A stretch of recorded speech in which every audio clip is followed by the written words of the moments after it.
Salut, c'est Rebecca. Aujourd'hui, j'aimerais vous donner des astuces pour travailler même quand vous n'avez pas vraiment le temps de vous y mettre. En fait, il y a quelques jours, j'ai posté sur ma page Facebook, j'ai posté une question pour demander quelles sont vos plus grandes frustrations dans le domaine de l'écriture, et une des réponses que j'ai eues, c'était de dire que en fait, voilà, il y a un souci avec cette gestion du temps et le fait que les personnes n'aient pas le temps d'écrire et n'arrivaient donc pas à terminer leur projet d'écriture. Alors, comment faire? Je vais vous donner 3 astuces.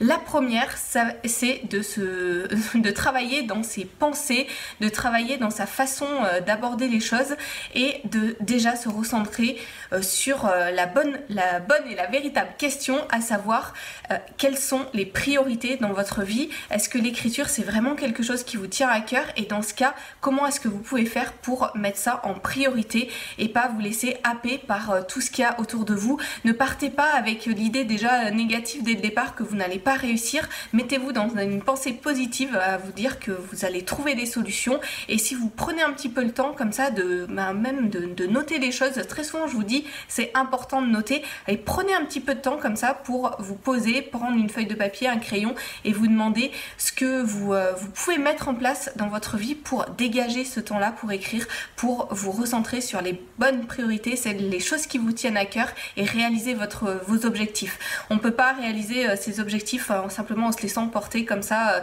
par le cours de la vie et en se disant qu'on n'y arrivera pas. La première chose à faire, c'est de se dire qu'on va y arriver et puis de chercher des solutions pour avancer, petit pas après petit pas, mais avancer quand même.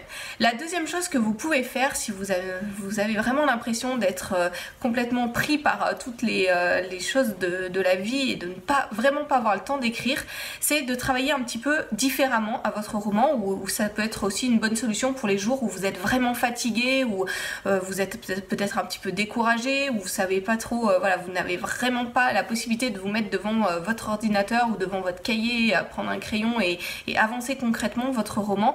C'est tout simplement de rêver votre roman. Moi, c'est quelque chose que j'aime beaucoup faire et que je fais très régulièrement en parallèle d'un travail vraiment avec un papier et un crayon. Simplement de prendre le temps. Alors, vous pouvez mettre de la musique, c'est quelque chose que j'aime bien faire parce que ça permet de se laisser emporter aussi par la musique, et ça aide à la créativité.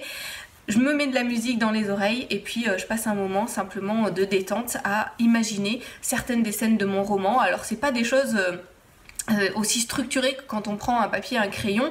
Parfois c'est simplement des flashs qui passent dans la tête, et puis ça disparaît, et puis on pense à autre chose qui n'a rien à voir, et puis on y revient. C'est pas important que ce soit pas des choses structurées à ce moment-là, mais vous verrez, c'est un travail qui va vous aider à avancer concrètement dans vos travaux d'écriture, et même sans vous en rendre compte, même sans que ce soit vraiment structuré, vous allez arriver à imaginer davantage ce qui va se passer dans votre roman, et quand vous allez vous retrouver devant votre feuille, ça va être beaucoup plus facile.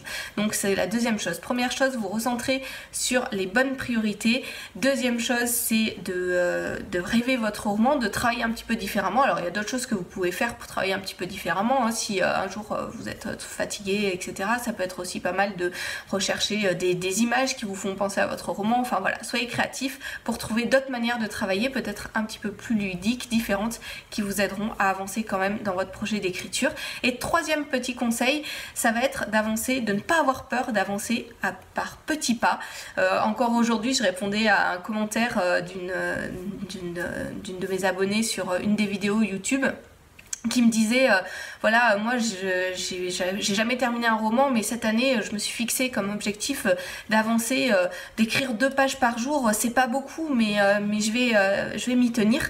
Et je lui ai répondu, je lui ai dit c'est vraiment super, c'est ça qu'il faut faire. Il faut pas avoir peur d'avancer par petits pas. Peut-être que 1 page ou 2 pages, ou pour parler en termes de mots, je sais pas, 250 mots, ça vous paraît vraiment minime pour avancer votre roman face à la masse de travail. Mais ne regardez pas cette masse de travail, regardez le petit pas que vous pouvez faire chaque jour, et vous allez réussir si vous regardez ça. N'ayez pas peur de viser petit dans votre travail à la journée, mais par contre il faut avancer régulièrement, et c'est comme ça que vous allez réussir. Voilà, quelques petites astuces pour ceux qui n'ont pas le temps d'écrire. Réfléchissez à ces 3 choses là, et vous allez voir, vous allez mettre le point final à votre roman. Pour vous aider, si vous ne l'avez pas encore, vous pouvez télécharger gratuitement ma formation sur les scènes. Je vous mets mets le lien dans la description de cette vidéo et puis je vous dis à bientôt pour d'autres conseils.